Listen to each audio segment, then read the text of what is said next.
नमस्कार, स्वागत है आप सबका दिन भर के तमाम बड़ी और अहम खबरों के साथ मैं हूं कवीन सचान। शुरुआत हेडलाइन से। बिहार में मुख्यमंत्री जीतन राम मांझी की विदाई तय। राज्यसभा टीवी से केसी त्यागी ने कहा, नीतीश को सभी सहयोगियों का समर्थन। कल विधायक दल की बैठक में होगा ऐलान।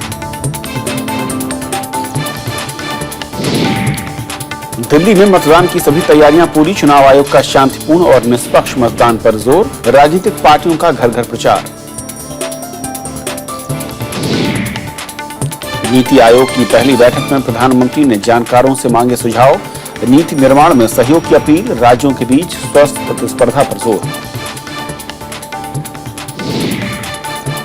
बजट से पहले खर्च में कटौती के संकेत। स्थिर कर ढांचे पर जोर। वित्त मंत्री अरुण जेटली ने कहा, तेज विकास के लिए बड़े आर्थिक सुधार जरूरी।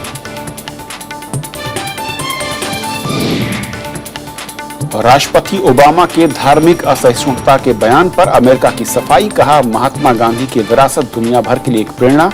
भारत की सभी प्रतिक्रिया।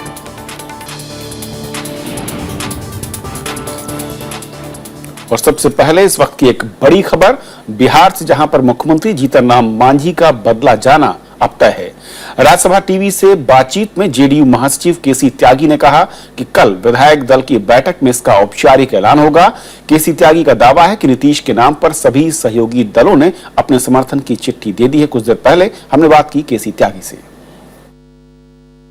जिस तरीके से जनता दल परिवार एकजुट होने की कोशिश कर रहा था और अब जब आप आरोप लगा रहे हैं कि बीजेपी के इशारे पर यह सब कुछ हो रहा है, तो कैसे घर को बचाएंगे और उसके बाद परिवार को एकजुट करेंगे?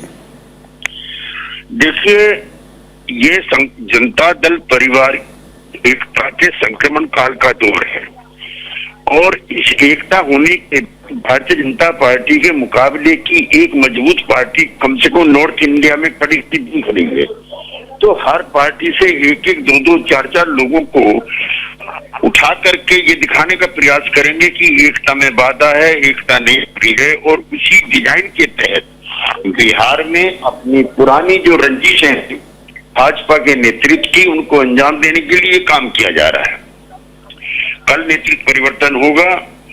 अधिकांश विधायकों की, सांसदों की, पार्टी के कार्यकर्ताओं की इच्छा है कि श्री नीतीश कुमार पुनः मुख्यमंत्री बने और उसी सुशासन की धारा को तेज करने का काम करें जो पिछले समय में देश के अंदर सबसे अच्छे राज्य के रूप में मानी गई थी। यानी त्यागी, सिर्फ औपचारिक घोषणा होनी बाकी नीतीश कुमार के नाम को लेकर, एक मोहर लगेगी कल। हाँ, श्री लालू प्रसाद यादव जी, आरजेडी ने, कांग्रेस पार्टी ने, सीपीआई ने और इंडिपेंडेंट सदस्यों ने श्री नीतीश कुमार को अपने आश्वासन की चिट्ठी लिख के दे दी है, वक्तव्य दे दिए हैं। अब सिर्फ औपचारिकता बाकी श्री मुलायम सिंह यादव जो संभावित नेता है पार्टी के जी, उनकी इसमें बहुत महत्वपूर्ण भूमिका रही है। उन्होंने नीतीश कुमार जी को तैयार किया है मुख्यमंत्री बनने के लिए। तो बिहार में अब जेडीयू की जो अंतर्कलह है वो साफ सामने है और अब मुख्यमंत्री का बदला जाना भी तय हो चुका है। और अब बात दिल्ली चुनावों की।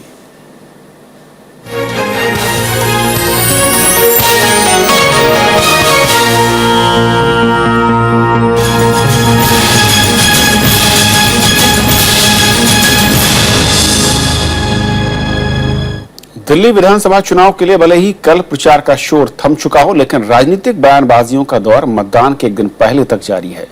मतदान से पहले आज सारे दिन अखबारों में बीजेपी के विज्ञापन को लेकर विवाद दिखा, तो वहीं वित्त मंत्री अरुण जेटली ने आम आदमी पार्टी को अराजक करार दिया। तो पलटवार करते हुए आम आदमी पार्टी ने इसे आदर्श आचार संहिता का उल्लंघन बताया। हालांकि विज्ञापन के मामले पर चुनाव आयोग ने बीजेपी को क्लीन चिट दे दी।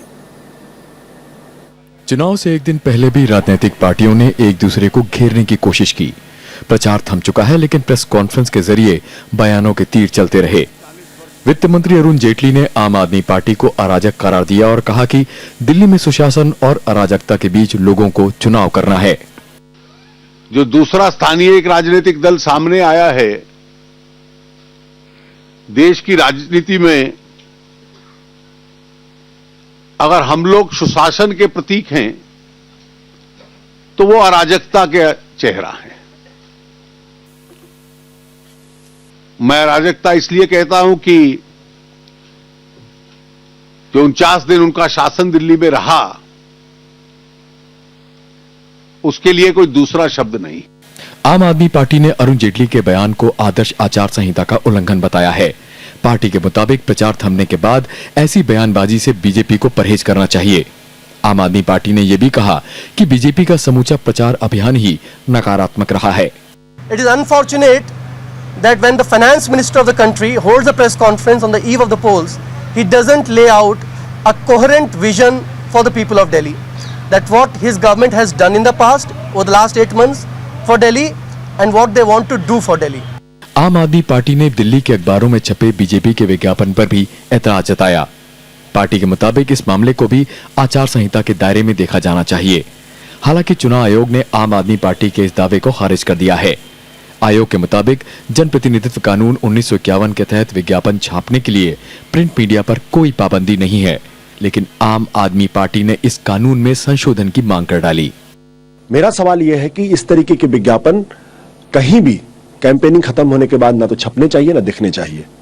लेकिन आप देखते हैं कि टेलीविजन में ऐसे विज्ञापन नहीं आते हैं, लेकिन अखबारों के अंदर ये विज्ञापन आता है।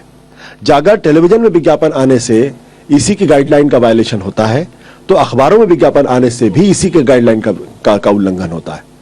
या तो टीवी और अखबार दोनों में विज्ञापन आए या दोनों में विज्ञापन आए। दिन भर की इस खींचतान ने प्रचार थमने के बाद भी दिल्ली की राजनीतिक सरगर्मियों को बढ़ाए रखा है। अनु दीवान के साथ ब्यूरो रिपोर्ट, राज्यसभा टीवी। तो दिल्ली की चुनावी राजनीति पर और बातचीत करेंगे। हमारे साथ मौजूद हैं इस वक्त पॉलिटिकल एडिटर फर्स्ट पोस्ट से संजय सिंह। संजय, स्वागत है आपका। जिस तरीके से इलेक्शन कमीशन की गाइडलाइंस को लेकर आरोप प्रत्यारोप का दौर चला आखिरी दिन तक, क्या वाकई ये दिखा रहा है कि इस बार की लड़ाई जो है वो मुद्दों की बजाय कहीं फोकस ज्यादा हुई, पूरे के पूरे प्रचार के दौरान एक दूसरे पे आरोपों को घेरने की कोशिश?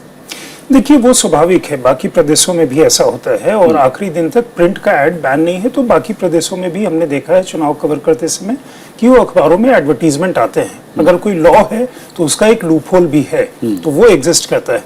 दूसरी चीज ये है कि ये चुनाव, दिल्ली का चुनाव काफी अहम हो जाता है।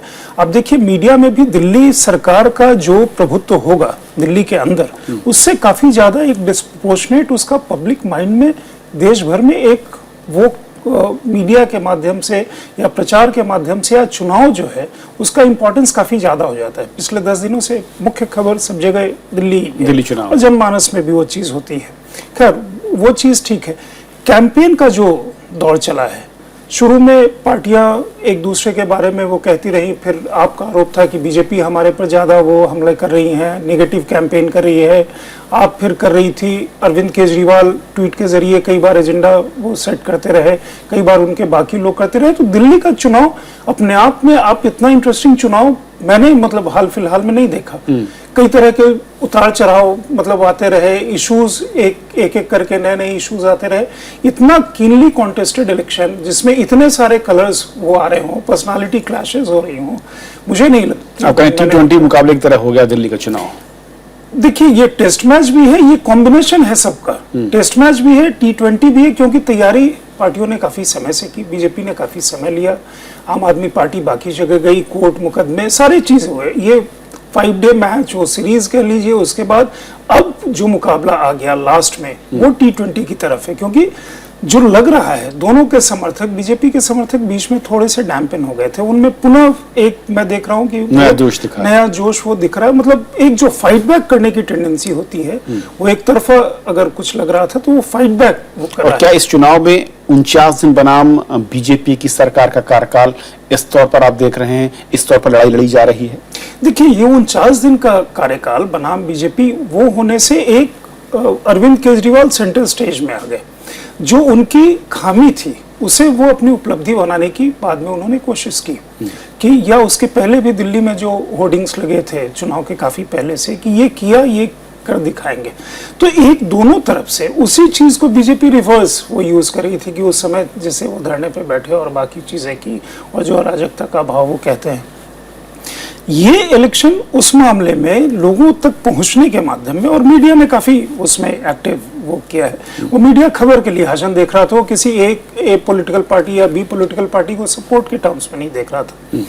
कांग्रेस बिल्कुल इस खेल से अलग हो गई।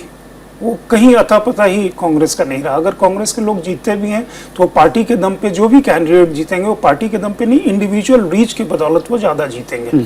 इसलिए अब ये 2 हॉर्सेस रेस हो गया। उसमें एक और भी इंटरेस्टिंग पहलू है कि कुछ एरिया जो आम आदमी पार्टी पिछले चुनाव में नहीं पहुंच पाई थी, जो बाहरी दिल्ली का मतलब रिंग रोड के बाहर का इलाका है, वहां पे उन्होंने काम किया है। एक नया इंटरेस्टिंग पहलू आ गया आज, वो शाही इमाम का सपोर्ट जिसे फिर आम आदमी पार्टी ने खारिज किया, तब तक बीजेपी ने उसे वो ले लिया। आपके हर रोज एक नया दांव आया जिसने एक नया ट्विस्ट दिया है। संजय, वक्त की कमी, लेकिन बहुत शुक्रिया और देखना बहुत अहम होगा कि कल जब मतदान होगा तो असल में वोटर किस बड़े मुद्दे के सहारे अपने मताधिकार को इस्तेमाल करता है और पार्टियों के साथ है उसके विरोध में खड़ा होता है। बहुत शुक्रिया आपका। और ये थी हमारी पहली खबर।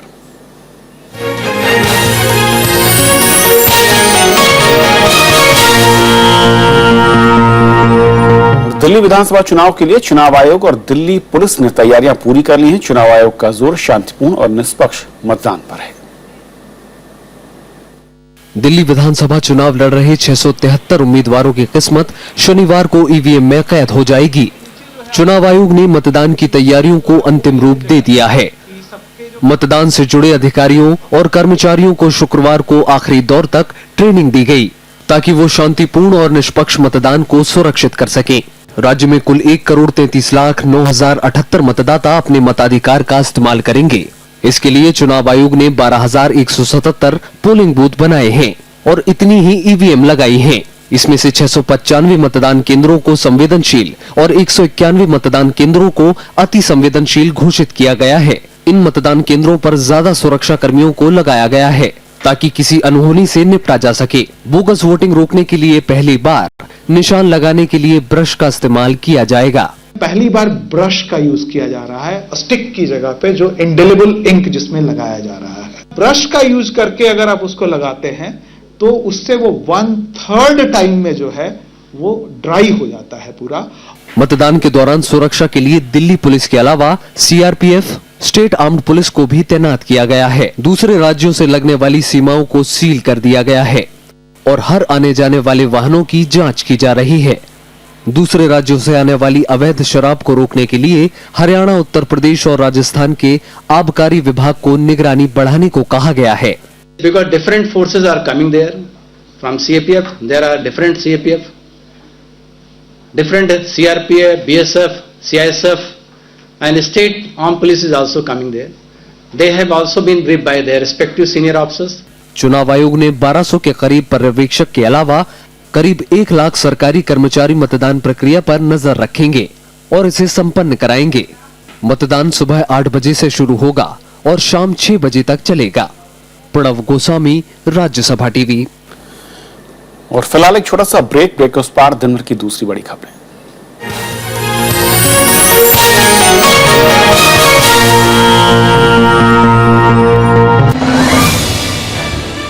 खबरों का संसार।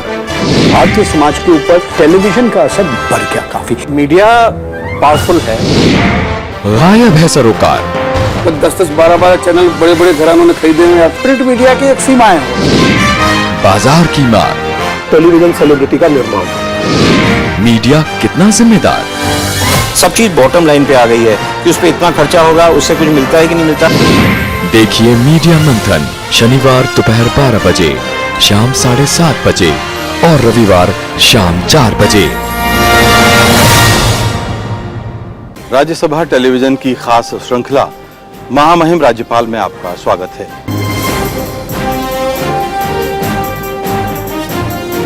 स्वैच्छिक क्षेत्र है, ये लोकतंत्र का 5वां स्तंभ है।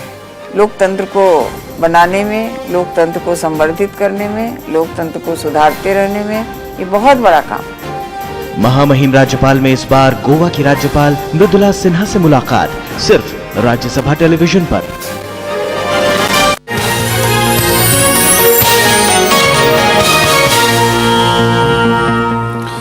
दिल्ली विधानसभा चुनाव में बेहतर प्रदर्शन की उम्मीद कर रही कांग्रेस पार्टी देश भर में अपना सदस्यता अभियान और तेज करेगी।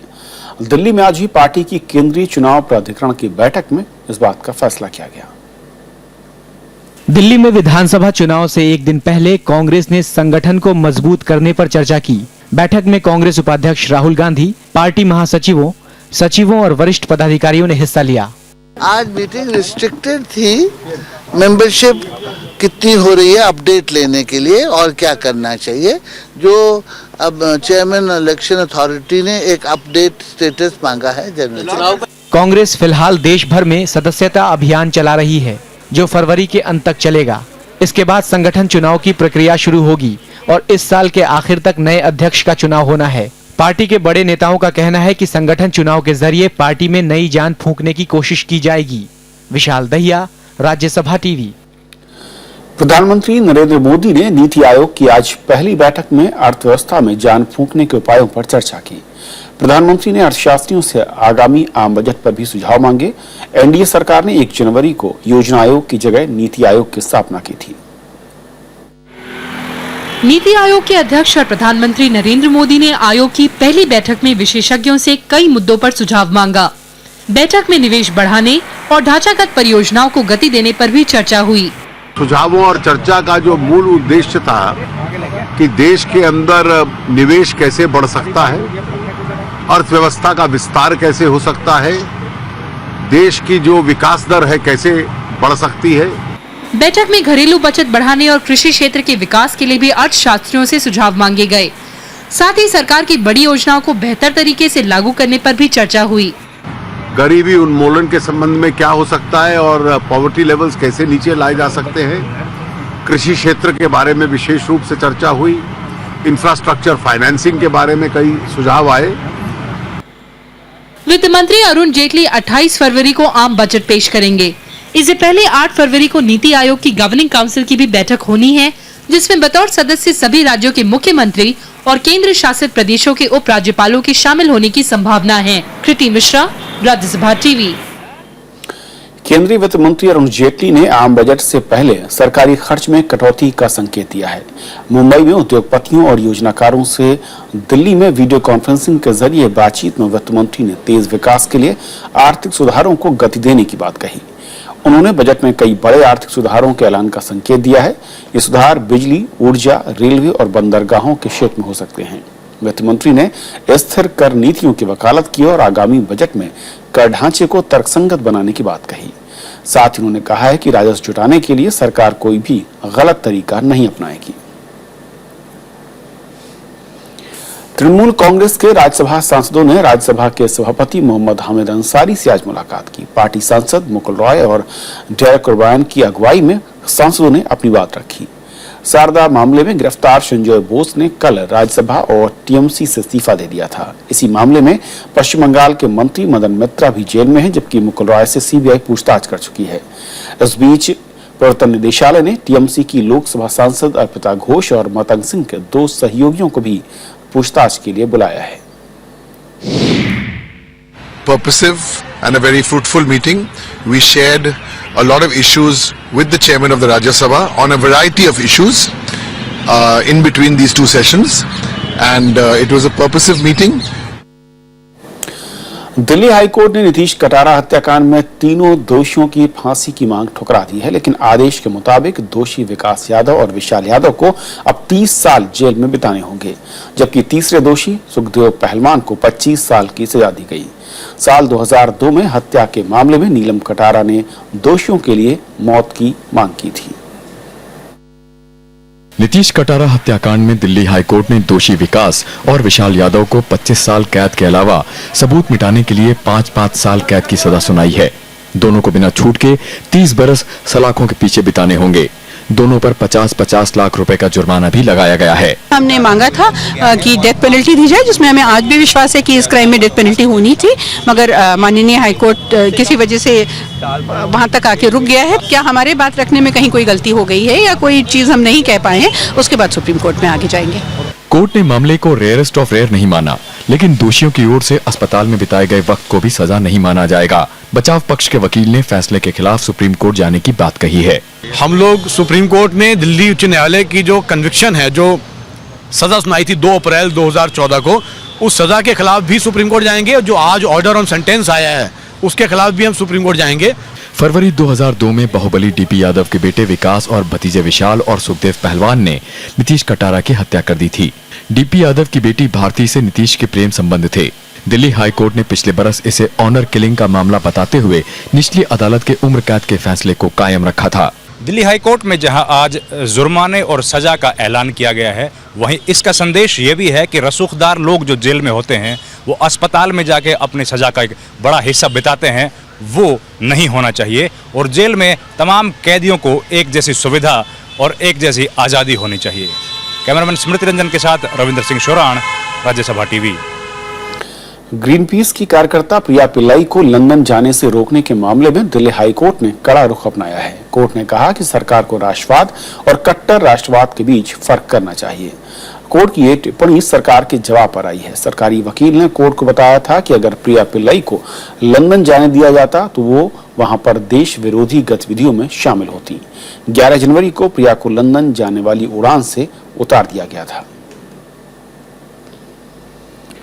केंद्र सरकार पर्यावरण कानूनों में संशोधन का मसौदा तैयार कर रही है। पर्यावरण मंत्रालय कानूनों में बदलाव से पहले 601 अधिकारियों की राय भी लेगा और इसके लिए 3 शहरों बेंगलुरु, भोपाल और गुवाहाटी में चिंतन शिविर आयोजित किए जाएंगे।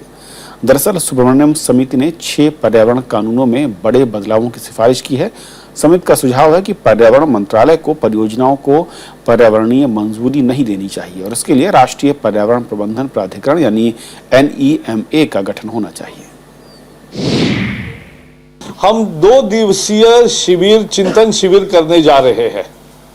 ऐसे 3 शिविर होंगे जिसमें 600 अधिकारी आएंगे, हर शिविर में 200 अधिकारी, जिससे हमारी कार्यक्षमता में और एक पूरा टीम बांधने में हमें अच्छी सफलता मिलेगी। करनाल में आज 12वें कृषि विज्ञान कांग्रेस का समापन हो गया और इस मौके पर हरियाणा के मुख्यमंत्री मनोहर लाल खट्टर ने छोटे किसानों के हित में नीति बनाने की वकालत की। उन्होंने माना कि हरियाणा में छोटे जोत लगातार बढ़ रहे हैं और कई मामलों में हालात चिंताजनक हैं। 3 दिनों तक चले इस सम्मेलन में देश दुनिया के कई कृषि वैज्ञानिकों ने हिस्सा लिया। सम्मेलन के दौरान वैज्ञानिकों ने भारत में कृषि सुधार और खाद्य सुरक्षा पर कई अहम सुझाव भी दिए। इंडस्ट्री का दबाव, इंफ्रास्ट्रक्चर का दबाव, जिसके कारण से जमीन इन विकास कार्यों में जा रही है और फिर परिवार बढ़ते हैं, संख्या आबादी की बढ़ रही है, तो किसान उस नाते से भी जमीन का विभाजन होते होते बहुत ही इस स्थिति में है कि किसानों की जोत बहुत छोटी हो गई है। स्वाइन फ्लू देश के करीब 1 दर्जन राज्यों में अपने पैर पसार चुका है और इस बीमारी का सबसे ज्यादा प्रकोप राजस्थान में दिखा, जहां पर अब तक 73 लोगों की मौत हो चुकी है, जबकि H1N1 वायरस से गुजरात में 62 लोगों की मौत हुई है। उत्तर प्रदेश और महाराष्ट्र में भी स्वाइन फ्लू के मामले दिनों दिन बढ़ते जा रहे हैं। स्वाइन फ्लू के कहर से गुजरात में हालात भयावह हो रहे हैं। राज्य में स्वाइन फ्लू से 9 और लोगों की मौत हो गई है, जिससे मरने वालों की तादाद बढ़कर 62 हो गई है। विरोधी दलों ने स्वाइन फ्लू से निपटने में सरकार पर नाकामी का आरोप लगाया है और राज्य के हेल्थ केयर मॉडल पर भी सवाल खड़ा किया है। बहुत ही दुखद बात है और प्रधानमंत्री नरेंद्र मोदी को इस बात का जवाब देना चाहिए कि जो वहां पर बेगुनाह लोग चिकित्सा ना होने के कारण मरे हैं, तो क्या ये जो गुजरात का विकास का मॉडल है ये उसका प्रतीक है। राजस्थान में स्वाइन फ्लू से अब तक सबसे ज्यादा 73, जबकि हरियाणा में 10 लोगों की मौत हुई है। वहीं मध्य प्रदेश के इंदौर में इस बीमारी से अब तक 9 लोग दम तोड़ चुके हैं। इसके अलावा स्वाइन फ्लू महाराष्ट्र में भी पैर पसारने लगा है। महाराष्ट्र में स्वाइन फ्लू के अब तक 23 मामले सामने आए हैं, जिनमें 4 की मौत हुई है। उत्तर प्रदेश में भी स्वाइन फ्लू के मामले दिनों दिन बढ़ते जा रहे हैं। राजधानी लखनऊ में स्वाइन फ्लू के 31 मामले पाए गए। 1 महीने के अंदर देश में 200 से ज्यादा लोगों की स्वाइन फ्लू से मौत हुई है। स्वास्थ्य मंत्रालय के तमाम दावों के बावजूद इस बीमारी से मरने वालों की संख्या तेजी से बढ़ रही है। Bureau report, Rajya Sabha TV. America ने धार्मिक असहिष्णुता पर राष्ट्रपति बराक ओबामा के कल दिए बयान पर सफाई दी है। व्हाइट हाउस ने जारी एक बयान में कहा है कि दुनिया भर में असहिष्णुता से निपटने में महात्मा गांधी की विरासत एक प्रेरणा है। वित्त मंत्री अरुण जेटली ने ओबामा के बयान को नकार दिया है। दूसरे दलों ने भी इस पर सधी प्रतिक्रिया दी है। अमेरिकी राष्ट्रीय सुरक्षा परिषद के प्रवक्ता मार्क स्ट्रॉ ने बराक ओबामा के बयान पर कहा है कि राष्ट्रपति का बयान किसी एक समूह धर्म या देश के बारे में नहीं था। उन्होंने कहा कि गुरुवार को नेशनल प्रेयर ब्रेकफास्ट में राष्ट्रपति का संदेश धार्मिक स्वतंत्रता को लेकर था। अमेरिकी राष्ट्रपति बराक ओबामा ने कहा था, पिछले कुछ सालों में भारत में हुई धार्मिक असहिष्णुता की घटनाओं से महात्मा गांधी स्तब्ध रह जाते। अमेरिका के राष्ट्रपति के बयान पर भारत में राजनीतिक दलों ने सभी प्रतिक्रिया दी है। अलग भाषा के, अलग जातियों के लोग सब आपस में मिलजुल कर रहते हैं। यही भारत की विविधता में एकता है। जहाँ तक धार्मिक सहिष्णुता का प्रश्न है, यह हमारे भारत की संस्कृति में अंतर्निहित है। दुनिया का एक देश जहाँ सभी सेक्ट के लोग पाए जाते हैं, वो भारत में पाए जाते हैं। भारत दौरे के वक्त 27 जनवरी को राष्ट्रपति बराक ओबामा ने धार्मिक सहिष्णुता की पुरजोर वकालत की थी। इसके बाद व्हाइट हाउस ने इस पर सफाई में कहा था कि उनकी ये टिप्पणी किसी राजनीतिक दल के खिलाफ नहीं थी। Bureau report, Rajya Sabha TV. जाने माने मराठी साहित्यकार भालचंद्र नेवाले को साल 2014 के ज्ञानपीठ पुरस्कार के लिए चुना गया है। भालचंद्र को 1963 में लिखी गई उनकी रचना कोसाला के लिए विशेष ख्याति मिल चुकी है। ज्ञानपीठ समिति ने हाल ही में प्रकाशित उनकी रचना हिंदू की भी काफी सराहना की और उन्हें इस सम्मान से नवाजने का फैसला किया गया। भालचंद्र पद्मश्री सम्मान और साहित्य अकादमी पुरस्कार से भी नवाजे जा चुके हैं। तो खबरों के आज के सफर में इतना ही, लेकिन जाते आते छोड़ जाते हैं देश और दुनिया की कुछ और बड़ी खबरों के साथ। नमस्कार। सुप्रीम कोर्ट आज एयरसेल मैक्सिस मामले में मारन बंधुओं की याचिका सुनने पर राजी हो गया। सुप्रीम कोर्ट इस मामले में 9 फरवरी को सुनवाई करेगा। इससे पहले कोर्ट ने आज सुबह ही मारन बंधुओं को ट्रायल कोर्ट के फैसले के खिलाफ हाई कोर्ट जाने को कहा था। गृह मंत्रालय ने आयकर रिटर्न नहीं भरने पर 748 एनजीओ को नोटिस भेजा है। एनजीओ को ये नोटिस विदेशी चंदे और खर्च का सही ब्यौरा नहीं देने पर जारी किया गया है। अमेरिकी राष्ट्रपति बराक ओबामा ने भारतीय मूल के अमेरिकी सीईओ अजय बांगा को अपने प्रशासन में अहम पद देने का फैसला किया है। भारत यूएस व्यापार इकाई के अध्यक्ष Ajay Banga India US trade policy की सलाहकार समिति के सदस्य रह चुके हैं। जॉर्डन की वायुसेना ने आईएस के खिलाफ हवाई हमला तेज करते हुए कई ठिकानों पर बमबारी की है। इस बमबारी में आईएस के ट्रेनिंग सेंटर और आयुध ठिकानों को निशाना बनाया गया है। ये कार्रवाई बंधक पायलट मोअज अल कसास बेह की हत्या के बाद शुरू की गई है। सीरिया की राजधानी दमिश्क में विद्रोहियों के हवाई हमले में आज 66 लोगों की मौत हो गई। इनमें 12 बच्चे भी शामिल हैं। विद्रोहियों ने दमिश्क में 120 रॉकेट दागे। चीन के गुआंगडोंग प्रांत में बहुमंजिला इमारत में आग लगने से 17 से ज्यादा लोगों की मौत हो गई। आग पर काबू पाने के लिए करीब 20 दमकल गाड़ियां मौके पर मौजूद थीं। फिलहाल घटना के कारणों की जांच की जा रही है। तिरुवनंतपुरम में हो रहे 35वें राष्ट्रीय खेलों में सर्विसेज स्पोर्ट्स कंट्रोल बोर्ड 35 स्वर्ण पदकों के साथ पहले पायदान पर है। हरियाणा 25 स्वर्ण पदकों के साथ दूसरे, जबकि महाराष्ट्र 23 स्वर्ण पदकों के साथ तीसरे नंबर पर काबिज है।